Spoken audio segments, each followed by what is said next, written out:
Alam po ninyo mga kaibigan, yung pagbabantay sa presyo, napakahalaga po yan para mapanatili na balanse po ang ekonomiya at maprotektahan natin ang mga mamimiling halos isang kahigisan tuka. Common Filipinos, ordinaryong Filipinos mga kaibigan, ang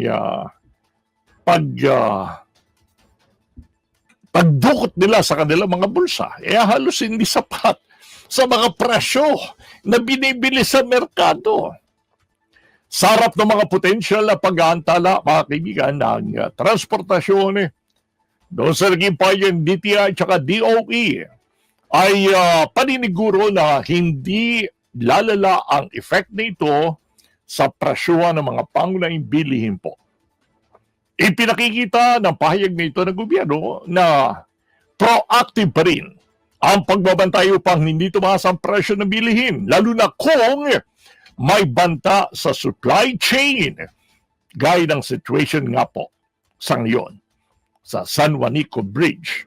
Hanggat hindi natatapos ang problemang yan, kakaharapin po ang problema sa presyuhan.